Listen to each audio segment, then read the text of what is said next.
اعوذ باللہ من الشیطان الرجیم پناہ مانگتا ہوں میں اللہ کی شیطان مردود سے۔ بسم اللہ الرحمن الرحیم شروع اللہ کا نام لے کر جو بڑا مہربان نہایت رحم والا ہے۔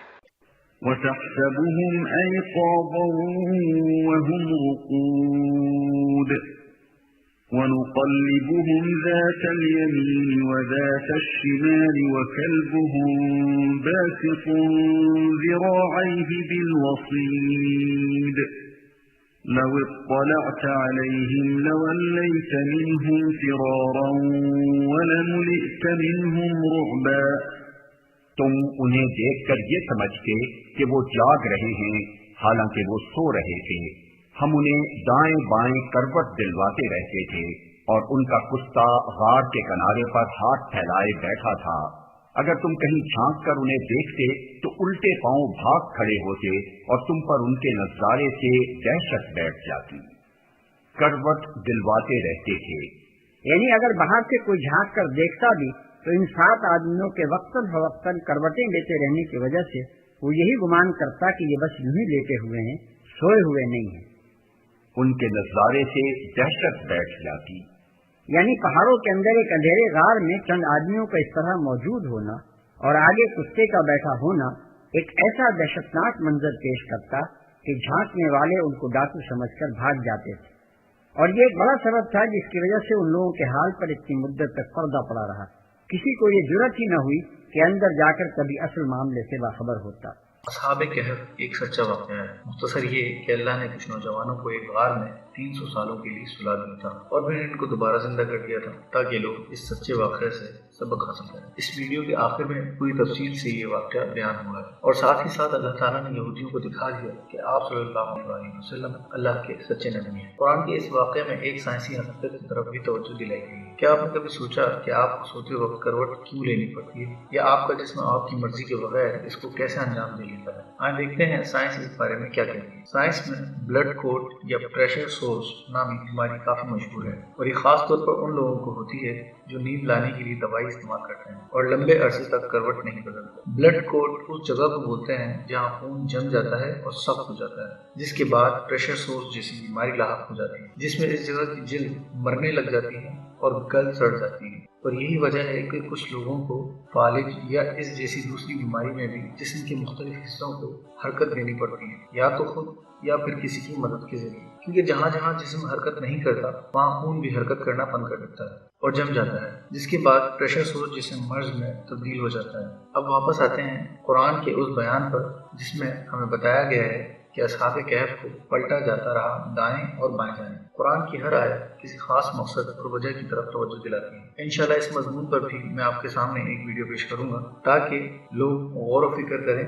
اس آیت پر جب بلڈ کوٹ کی بیماری کو سمجھنے کے بعد تجزیہ کیا جائے تو پتہ چلے گا کہ زیادہ عرصے 300 سال تک سونا، اور وہ بھی ایک ہی کروٹ پر، جان لیوا ثابت ہو سکتا تھا۔ یہی وجہ ہے کہ اصحاب کہف کو بھی کبھی دائیں کروٹ اور کبھی بائیں کروٹ بدلا جاتا رہا تاکہ ان کے جسم تازہ رہے اور ایک ہی کروٹ پر گل سڑ نہ جائے۔ کیا نیند کی کروٹ کی اہمیت ہم بغیر آج کی سائنسی تحقیق کے جان سکتے تھے؟ کیا کروٹ لینا کسی بھی زمانے میں اتنا اہم رہا ہے؟ کیا اس میں نشانی نہیں کہ اس دور میں اللہ ہم پر تمام راز کھول رہا ہے تاکہ ہم دین اسلام پر ثابت قدم رہیں؟ قرآن نے یہ بات 1400 سال پہلے بتا دی تھی، اور اصحاب کہف کی نیند کے ساتھ ان کے پلٹنے کا ذکر کر کے ہمیں بتا دیا کہ اللہ کی رحمت ہر وقت ہمارے ساتھ ہے، اور اگر ہمارا جسم نیند میں خود کروٹ نہ لے تو ہم چلنے پھرنے سے بھی محتاج ہو جائیں۔ اس مضمون پر آپ کو ایک خاتون کا واقعہ بتانا چاہوں گا۔ یہ خاتون فلوریڈا سے سڈنی سفر کر رہی ہیں، جو کہ 14 گھنٹے کی فلائٹ ہے۔ انہوں نے نیند کی گولی لی اور تقریباً 9 گھنٹے تک سوتی رہی۔ چونکہ جہاز کی سیٹ پر کروٹ لینا ممکن نہیں ہوتا، انہیں اٹھنے کے بعد اپنی پنڈلی میں شدید درد محسوس ہوا، مگر انہوں نے زیادہ توجہ نہ دی اور اگلے دن چلنا بھی دشوار ہو، اور 2 دن بعد جب الٹرا ساؤنڈ کیا گیا تو پتہ چلا کہ بلڈ کوٹ ہے۔ اس طرح کے واقعات انٹرنیٹ پر بھرے پڑے ہیں، آپ بھی ہمیشہ احتیاط کریں۔ بلڈ کوٹ کے ذریعے قرآن نے ایک بار پھر ثابت کر دیا کہ یہ کوئی عام کتاب نہیں، بلکہ خود اللہ کی ترتیب دی ہوئی ہے، اور اس میں نشانیاں بھری پڑی ان لوگوں کے لیے جو تلاش کرنا چاہتا ہے۔ یہ تمام ریسرچ جو سائنس نے کی ہے، کیا اس نے مسلمانوں کا کام آسان نہیں کر دیا کہ وہ دوسروں کو یہ نشانیاں بتائیں اور جہنم میں جانے سے بچا لیں؟ کیونکہ اب ان کے پاس اور کوئی نشانی نہیں آئے گی۔ اپنی دعاؤں میں مجھے یاد رکھیں اور قرآن کا مطالعہ خود ضرور کریں۔ اگر آپ کو ویڈیو اچھی لگی تو لائک کر کے شیئر ضرور کریں، اور اگر کوئی سوال ہو تو کمنٹس ضرور کریں۔ تمام ویڈیوز کو بالکل مفت حاصل کرنے کے لیے نیچے دیے گئے لال بٹن کو ضرور دبا دیں تاکہ ہر نئی ویڈیو آپ کو مل سکے۔ یہ سورہ مشرکین مکہ کے 3 سوالات کے جواب میں نازل ہوئی ہے جو انہوں نے نبی صلی اللہ علیہ وسلم کا امتحان لینے کے لیے اہل کتاب کے مشورے سے آپ کے سامنے پیش کیے تھے۔ اصحاب کہف کون تھے؟ قصہ خضر کی حقیقت کیا ہے؟ روایات میں آتا ہے کہ دوسرا سوال روح کے متعلق تھا جس کا جواب سورہ بنی اسرائیل کے رکوع 10 میں دیا گیا ہے، مگر سورہ کہف اور بنی اسرائیل کے زمانہ نزول میں کئی سال کا فرق ہے اور سورہ کہف میں 2 کے بجائے 3 قصے بیان کیے گئے ہیں۔ اس لیے ہم سمجھتے ہیں کہ دوسرا سوال دراصل قصہ خضر سے متعلق تھا، نہ کہ روح سے متعلق۔ خود قرآن میں بھی ایک اشارہ ایسا موجود ہے جس سے ہمارے اس خیال کی تائید ہوتی ہے۔ اصحاب کہف کون تھے، قصہ خضر کی حقیقت کیا ہے اور ذوالقرنین کا قصہ کیا ہے؟ یہ تینوں قصے عیسائیوں اور یہودیوں کی تاریخ سے متعلق تھے۔ حجاز میں ان کا کوئی چرچا نہ تھا، اسی لیے اہل کتاب نے امتحان کی غرض سے ان کا انتخاب کیا تھا تاکہ یہ بات کھل جائے کہ واقعی محمد صلی اللہ علیہ وسلم کے پاس کوئی غیبی ذریعہ علم ہے یا نہیں۔ مگر اللہ تعالیٰ نے صرف یہی نہیں کہ اپنے نبی کی زبان سے ان کے سوالات کا پورا جواب دیا، بلکہ ان کے اپنے پوچھے ہوئے تینوں قصوں کو پوری طرح اس صورتحال پر بھی چسپاں کر دیا جو اس وقت مکہ میں کفر و اسلام کے درمیان درپیش تھی۔ 1.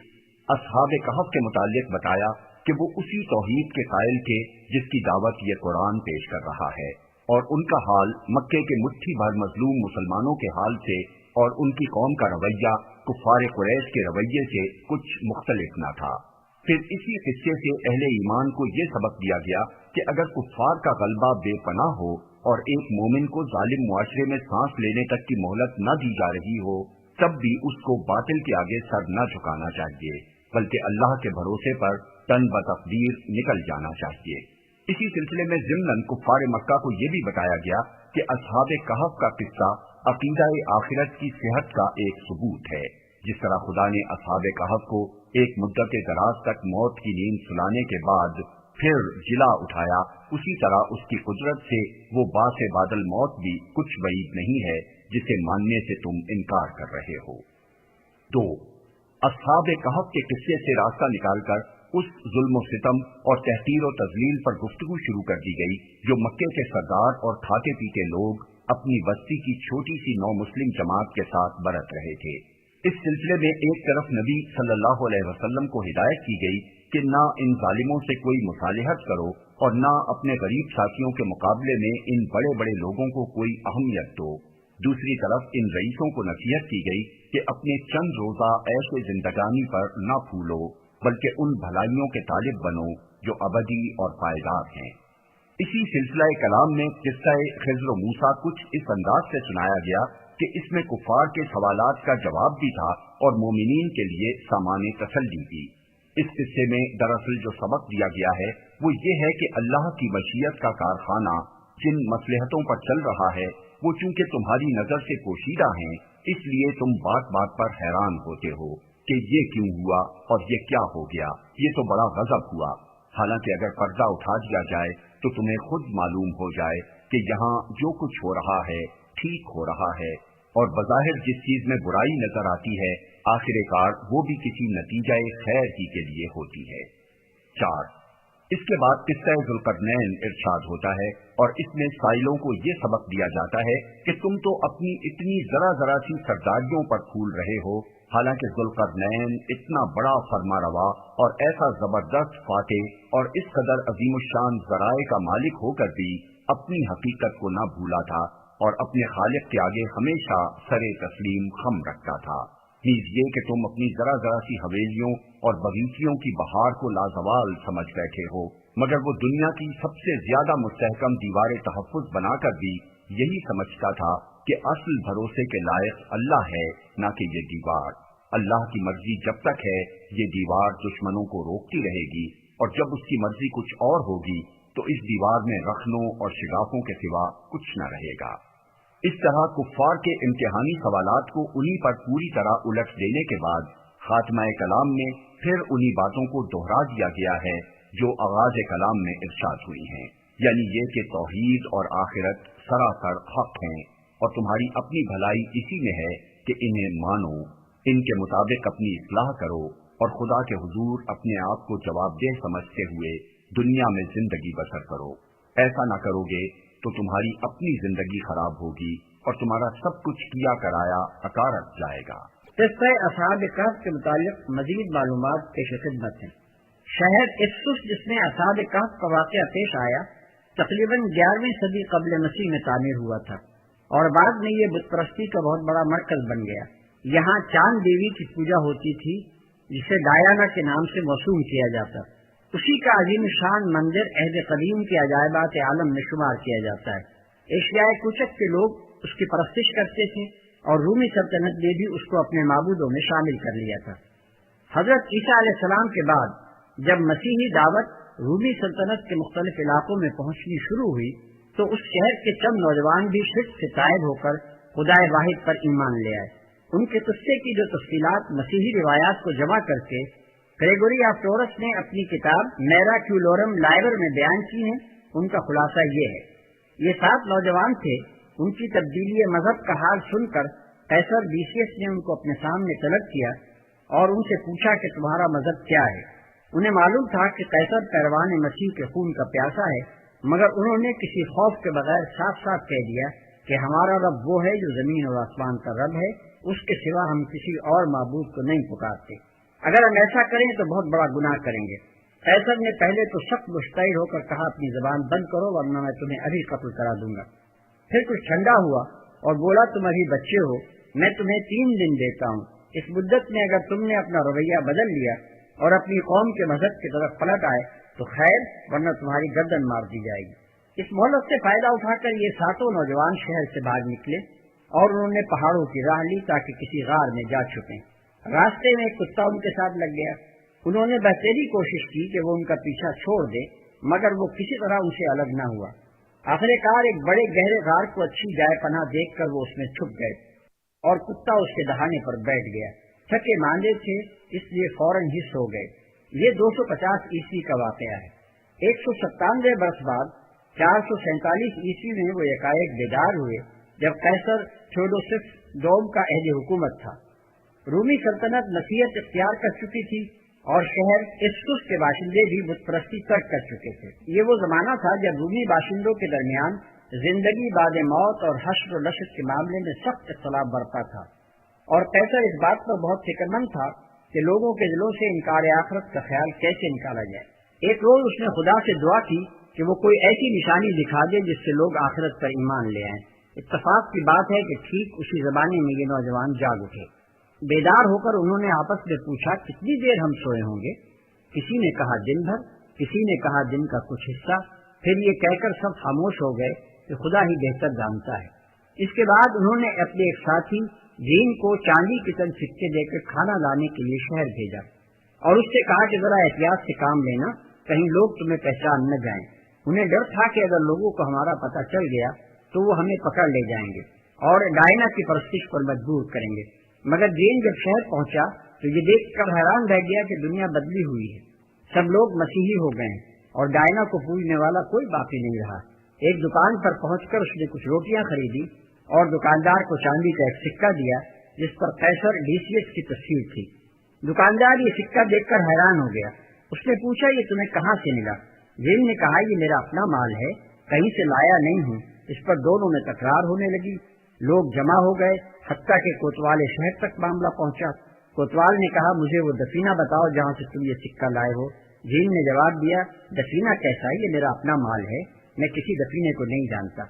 کوتوال نے کہا تمہاری یہ بات ماننے کے قابل نہیں ہے، یہ صدیوں پرانا سکہ ہے، تم تو ابھی جوان لڑکے ہو، ہمارے بڑے بوڑھوں نے بھی کبھی یہ سکہ نہیں دیکھا، یہ ضرور کوئی راز ہے۔ جین نے جب یہ سنا کہ قیصر ڈیسیس کو مرے زمانے دراز گزر چکا ہے تو وہ دنگ رہ گیا اور کچھ دیر تک بالکل دم بخود رہا۔ پھر آہستہ سے بولا کل ہی تو میں اور میرے 6 ساتھی اس شہر سے بھاگ کر گئے تھے اور یہ غار میں ہم نے پناہ لی تھی تاکہ بیسیس کے ظلم سے بچے رہیں۔ جن کی یہ بات سن کر کوتوال بھی حیران ہو گیا اور وہ اس کو لے کر اس غار کی طرف چلا جہاں اس کے بیان کے مطابق یہ لوگ چھپے ہوئے تھے۔ لوگوں کا ایک انبوہ کثیر ان کے ساتھ تھا۔ وہاں پہنچ کر یہ امر پوری طرح تحقیق ہو گیا کہ یہ واقعی قیصر بیسیس کے زمانے کے لوگ ہیں۔ قیصر تھیوڈوسیس کو اس کی اطلاع دی گئی، وہ خود آ کر ان سے ملا اور ان سے برکت لی۔ اس کے بعد یکایک یہ 7 آدمی غار میں جا کر لیٹے اور وفات پا گئے۔ اس صریح نشانی کو دیکھ کر لوگ مان گئے کہ واقعی زندگی کے بعد موت برحق ہے۔ پھر قیصر کے حکم سے غار پر ایک زیارت گاہ تعمیر کر دی گئی۔ غار والوں کی یہ داستان جو مسیحی روایات میں بیان ہوئی ہے، قرآن کے بیان کردہ قصے سے اتنی مطابقت رکھتی ہے کہ انہی کو اصحاب کہف قرار دینا بہت زیادہ قرین قیاس معلوم ہوتا ہے۔ اس پر بعض لوگ یہ اعتراض کرتے ہیں کہ یہ قصہ ایشیاء کچک کے ایک شہر کا ہے اور قرآن ان واقعات سے بحث نہیں کرتا جو سرزمین عرب کے باہر پیش آئے ہیں۔ اس لیے ایک مسیحی قصے کو اصحاب کہف پر چسپاں کرنا قرآن کے اسلوب سے انحراف ہوگا، لیکن ہمارے نزدیک یہ اعتراض درست نہیں ہے۔ قرآن مجید میں دراصل جس بات کا التزام کیا گیا ہے وہ یہ ہے کہ اہل عرب کو عبرت دلانے کے لیے ان قوموں اور طاقتوں کے حالات پر کلام کیا جائے جن سے وہ واقف تھے، قطع نظر اس سے کہ وہ سرزمین عرب کی حدود میں ہوں یا اس سے باہر۔ اسی بنا پر مصر کی قدیم تاریخ قرآن میں زیر بحث آئی ہے، حالانکہ وہ عرب سے باہر واقع ہے۔ سوال یہ ہے کہ جب مصر کے حالات قرآن میں زیر بحث آ سکتے تھے تو روم کے کیوں نہ آ سکتے تھے؟ اہل عرب جس طرح مصر سے واقف تھے اسی طرح روم سے بھی تو واقف تھے۔ رومی سلطنت کی سرحدیں عین حجاز کی شمالی سرحدوں سے ملی ہوئی تھی۔ عربوں کے تجارتی قافلے شب و روز رومی علاقوں میں جاتے تھے۔ بہت سے عرب قبائل رومیوں کے زیر اثر تھے۔ روم عربوں کے لیے ہرگز اجنبی ملک نہ تھا۔ سورہ روم اس پر شاہد ہے۔ علاوہ بری یہ بات قابل غور ہے کہ اللہ تعالیٰ نے یہ قصہ قرآن مجید میں از خود بیان نہیں فرمایا ہے، بلکہ کفار مکہ کے پوچھنے پر اس کا ذکر کیا ہے، اور کفار مکہ کو اہل کتاب نے رسول اللہ صلی اللہ علیہ وسلم کا امتحان لینے کے لیے ایسے واقعات دریافت کرنے کا مشورہ دیا تھا جن سے اہل عرب قطعی ناواقف تھے۔